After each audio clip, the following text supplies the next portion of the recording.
It's a really good idea if you want to be punched to be angry all the time. It works really well, just so you know.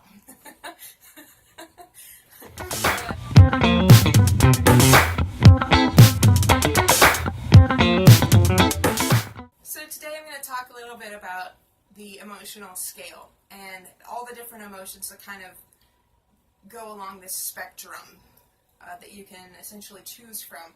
And this couples pretty well with the last video, which is kind of how when it comes to responsibility, a good place to start is with your emotional state, because you have 100% control over that, and almost nobody is going to think differently on that. You know, it's not something that's challenging concept to accept. You know, I can choose to be happy or I can choose to be mad. And that's not referring to, you know, instant emotions, like if somebody punches you, you're probably going to be mad for a second, just reactionary. But, you know, choosing to hold on to that anger emotion is your choice. You can be like, oh, somebody just punched me, that's really mean, and then move on and be like, you know, but whatever, that's a strange, odd occurrence that almost never happens in my life, so I'm not going to focus on it too much. Versus if that happens all the time, now you're going, oh, I should be angry all the time because people just randomly punch me all the time, and you might actually be creating your own situation, you know, inviting more people to punch you because you're reacting in anger all the time. It's a really good idea if you want to be punched to be angry all the time. It works really well, just so you know.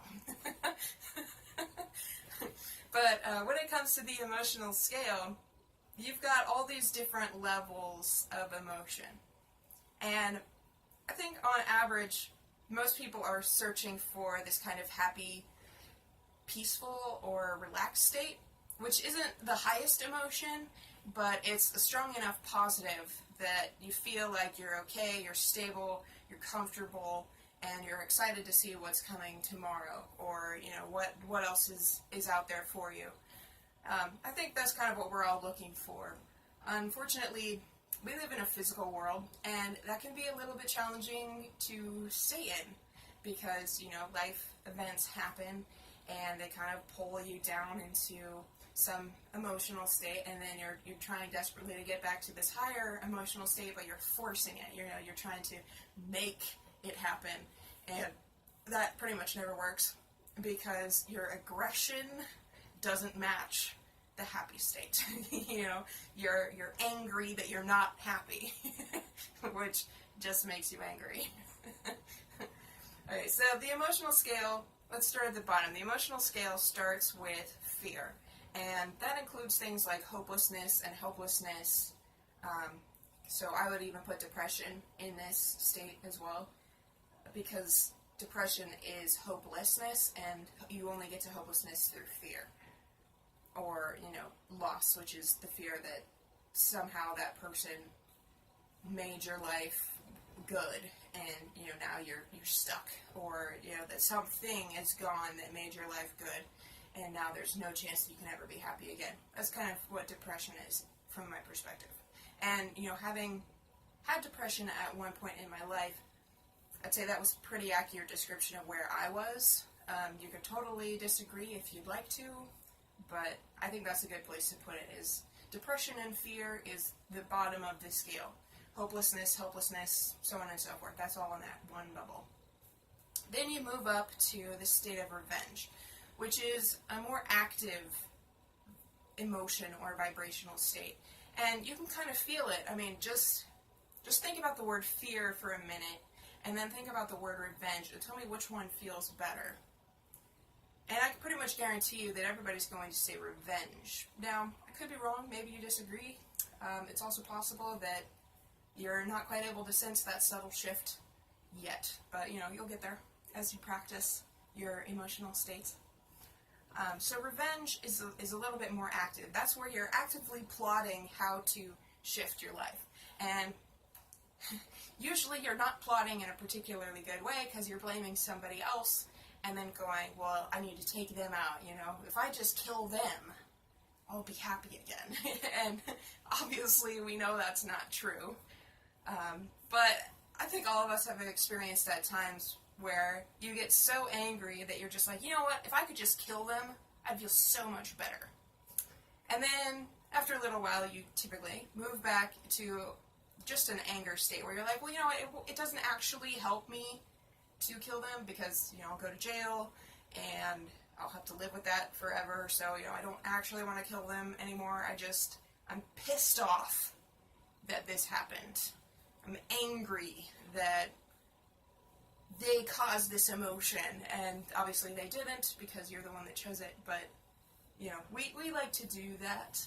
When you're in a state of anger, it's easier to blame somebody else, for example, than to blame yourself, because if you blame yourself, you move back down the scale to revenge and possibly even depression.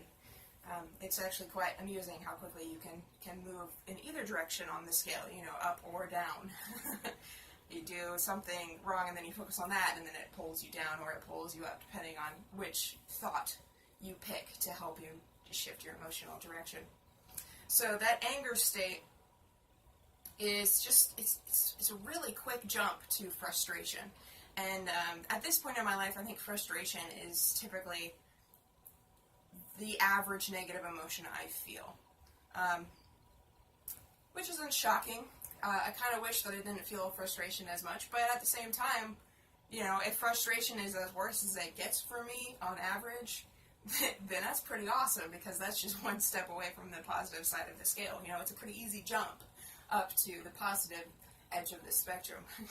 So frustration is that, it's kind of like the mild anger, where you're like, I'm frustrated, you know, if I could just figure this out, I could move forward.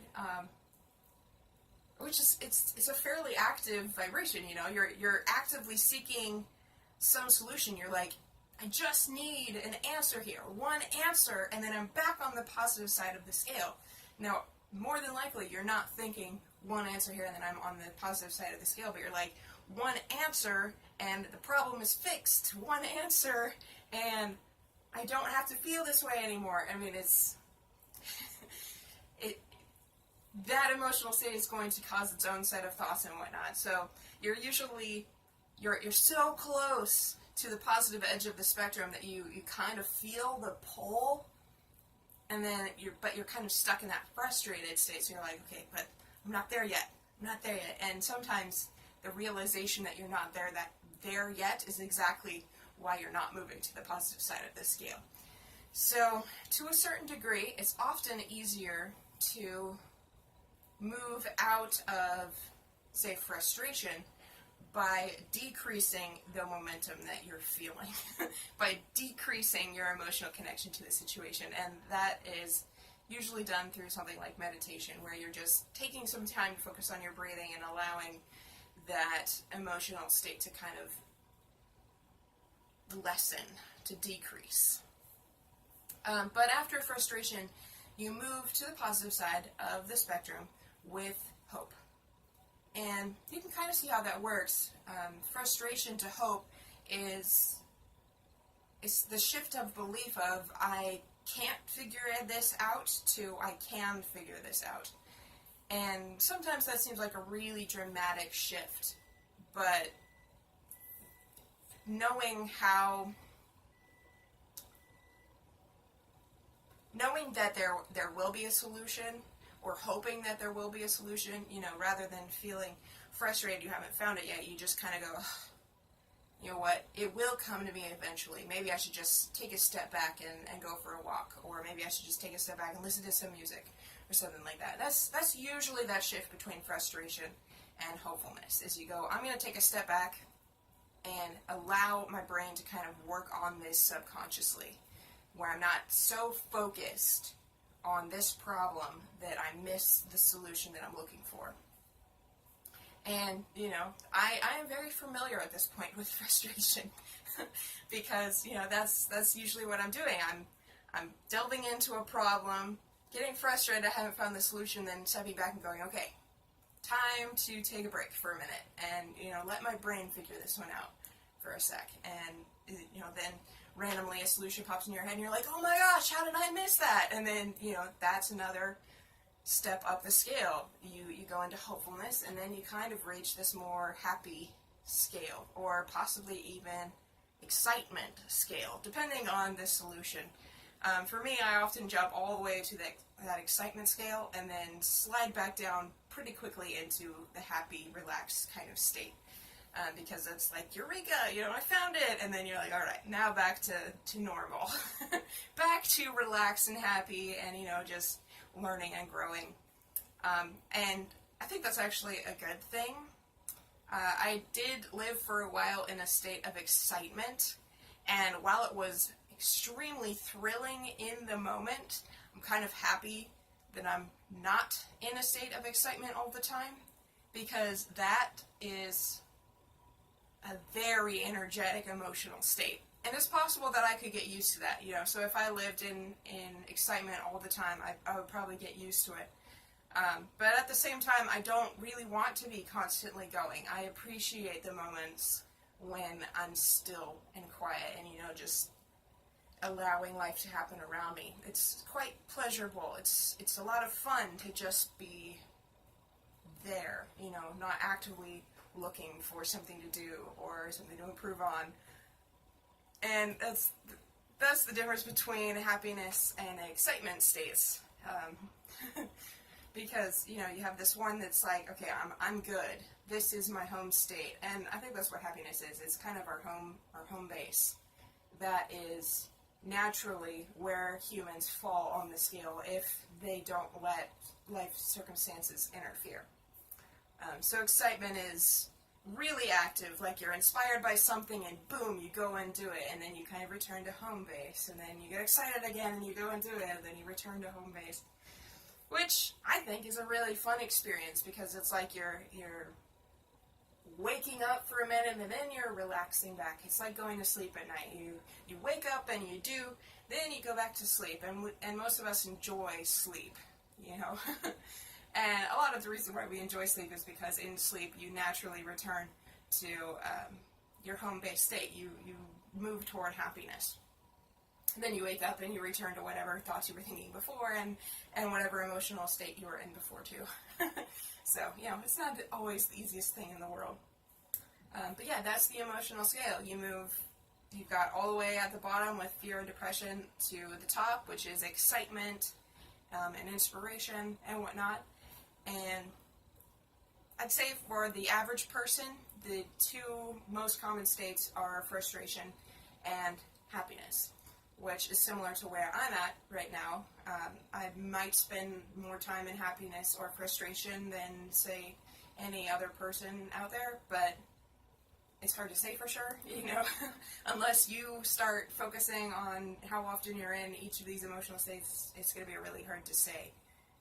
Additionally, life situations are going to be different for all of us, so, don't compare yourself to somebody else. Don't feel like you're somehow a bad person because you're not feeling happy all the time. Part of the reason why life is so interesting is because of those dips in emotion and the growth that comes from them. So it could be that if you're feeling frustrated a lot, that you're actually reaching more points of growth than you would be if you were just in a happiness state all the time. So, I can be excited because I'm constantly growing, I might be frustrated every now and then, but I am constantly moving forward. And I think that is probably the most fun of all the things, The emotional state is awesome, but honestly, what I'm looking for is growth. And more than likely, if you're here, that's what you're looking for as well. To grow and figure out who you are and learn and understand the world a little bit better, so on and so forth. So, yes, that is the emotional scale. And I have no idea how to conclude this discussion any further, so at this point I'm just going to say, if you enjoy this video, if you enjoy growing with me, if you want, to continue along this process with me as a advisor of sorts, head on over to my Patreon page and support me with $5 a month. I'd be so excited to have you as a contributor, and, the things that we can accomplish together I think are going to be kind of amazing. So if you want to keep growing, definitely go over and do that. Well, you'll keep growing anyway, but if you want to keep growing with me, go and do that. Additionally, like this video and subscribe so that you can be updated with all the new videos I post. And that is everything that I have for you today. So, thank you for watching. Hope to see you again soon, and bye.